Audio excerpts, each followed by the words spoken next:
Sur cette carte, il y a encore deux trois choses qui manquent. On va en discuter rapidement. Évidemment, il y a la légende des symboles. Je ne vais pas aller la faire ici en démonstration. C'est relativement simple. Il faut poser des symboles ou des demi-cercles quelque part en marge. Il y a suffisamment d'exemples qui existent pour le faire. Par contre, une des choses qui est importante, c'est que le titre ici, il soit précis. Un titre de légende, il doit être super précis. Donc la légende Choropleth ici, par exemple, le taux de croissance annuel moyen de 1990 à 2010, 100%, il est juste, mais incomplet, parce que c'est le taux de croissance annuel moyen de quoi finalement. Donc on répète, oui, bien sûr, on a la population ici en haut. Donc, mais c'est là, c'est vraiment l'information technique de ce qu'on a. Donc, on peut ici écrire de la population, et puis là, on peut écrire la population résidente. Et puis, de 1990 à 2000 en pourcentage.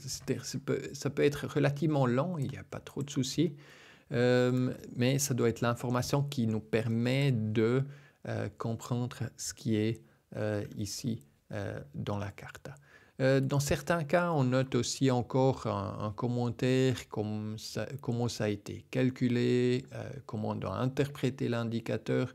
Donc c'est un texte qu'on peut écrire encore en dessous, ou à côté, ou quelque part où il y a la place. Le taux de croissance annuel moyen, en principe, c'est assez clair ce que c'est. Même si c'est un exemple où typiquement on pourrait encore ajouter un peu de précision en expliquant la façon de calculer ou en écrivant tout bêtement la formule qu'on a utilisée pour le calcul. À la fin, il faut que ça soit clair ce qui est sur la carte et juste surtout. Donc ça, c'est assez important. Ensuite, il y a aussi deux autres petites choses qui nous manquent encore. C'est la flèche du nord et une échelle. Par contre, ces deux éléments qui sont relativement peu importants, qu'on peut poser quelque part dans un coin. En l'occurrence, je vais monter en fait ça un tout petit peu et puis l'écrire ici en bas. Une flèche du nord, comment on fait une flèche du nord? C'est relativement simple, on écrit d'abord un N. Un N qui peut être, il ne faut pas qu'il soit trop grand. En fait, on peut prendre quelque chose d'assez light, comme ça. Il ne faut pas que ça soit super grand non plus. Et puis après, on dessine tout bêtement un tiret dessus avec une petite pointe. Ça ne doit pas être une pointe des deux côtés, quelque chose du genre, ça peut tout à fait suffire. On peut peut-être faire celui-là un tout petit peu plus là. Et puis en fait, la flèche du nord, ça peut déjà être tout. Ça suffit totalement. Je vais grouper les choses. Et par contre, il est trop présent. Il est beaucoup trop présent ici sous cette forme-là. Donc en fait, je vais changer la couleur et puis le faire quelque chose en soit 100% de gris pour les deux. La flèche aussi, la flèche qui est sous le contour ici, soit 100%. Et puis comme ça, je peux la placer quelque part en bas au milieu. C'est toujours bien que c'est aligné à la fin avec quelque chose, mais voilà. La deuxième chose qu'il nous faut, c'est l'échelle. Pour l'échelle, on va faire pareil, on va faire un trait horizontal, quelque chose comme ça. Le trait, il pourrait être du 0,4 points, c'est tout à fait suffisant comme épaisseur. La couleur, du coup, ça peut être assez similaire que pour la flèche, quelque chose comme ça. Ou peut-être un mini poil plus foncé, étant donné qu'il est un peu moins épais que la flèche du nord. Donc quelque chose comme ça, mais là, on a quand même un problème. La longueur, c'est 23 cm, mais on n'a aucune idée à combien ça correspond. La chose qu'il faudrait faire, c'est mesurer. En fait, il faut estimer la distance. Donc on va essayer de mesurer une distance qui est relativement longue sur la carte.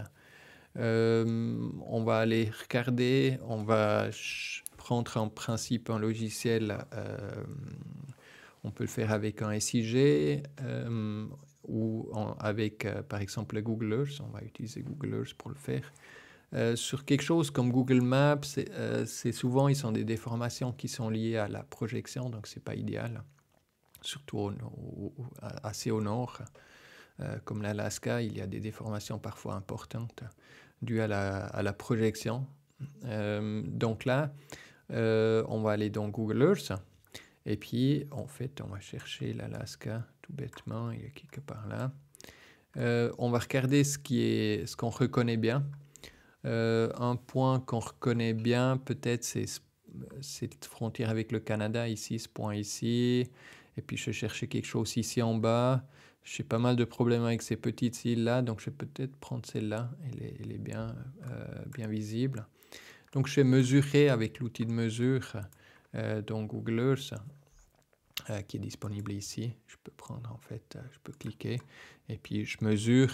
C'est une mesure assez approximative, soyons clairs. Donc 1580, 1600 km en gros, hein, sur une distance comme ça. Évidemment, on fait la carte à la main, donc cette partie-là sera nécessairement un tout petit peu approximative. Mais voilà, c'est comme ça. Au moins, on a une idée de l'ordre de grandeur, ce que c'est. Donc, ces 1600 km, on va aller les mesurer dans Inkscape. Dans Inkscape, il y a un outil de mesure aussi. Donc, on va mesurer d'ici en haut, de là à peu près à là. C'est la même distance, en gros. Donc, on va mesurer un premier point, un deuxième point. Inkscape a un outil qui mesure un peu les choses comme ça. Hein, l'outil de mesure dans Inkscape, il est assez puissant. On arrive à mesurer des distances de là, puis il y a les différentes distances entre deux. La distance entière, on la voit ici, ou bien on peut sélectionner plusieurs options ici. Je ne vais pas entrer plus dans les détails, mais on voit que c'est à peu près 134 mm. On a arrondi vers le haut à 20, donc je le fais la même chose ici, 135 mm. Puis maintenant, il faut calculer. Donc, 135 mm, je vais calculer avec Python, mais on peut faire une calculette normale. 135 divisé par 1600, ça donne par kilomètre. L'échelle, on ne va pas faire une échelle très grande, mais peut-être je vais essayer avec 200 km. Donc c'est 16,875 mm du coup. Donc je vais aller regarder ce que ça donne. Je vais en fait coller ça là-dedans. Puis je sais que ça c'est à peu près 200 km. C'est pas trop long, c'est pas trop court, donc ça me va bien d'avoir une échelle un peu comme ça. On va écrire le texte avec. Donc 200 km. C'est pas besoin que ce soit du bold, du normal, 8 points, c'est tout à fait suffisant. Et puis on peut placer ça quelque part ici. Au milieu, par exemple, on peut faire un trait encore de chaque côté.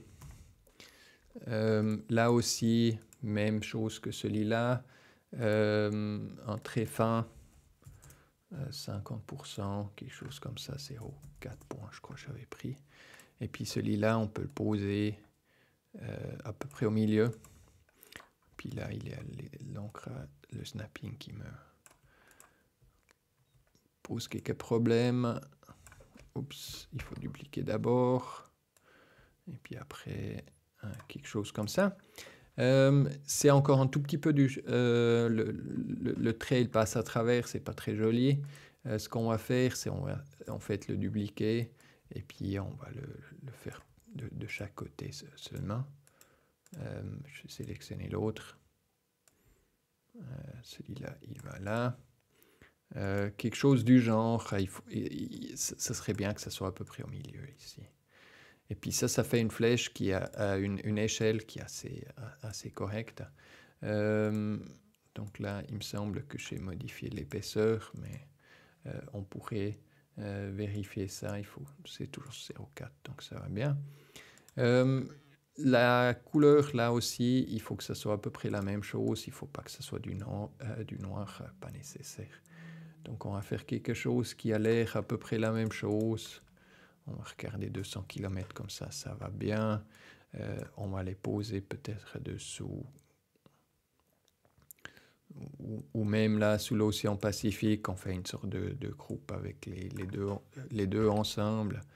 On cherche un endroit qui est un tout petit peu harmonieux, qui respecte finalement l'équilibre de la page ou quelque chose du genre.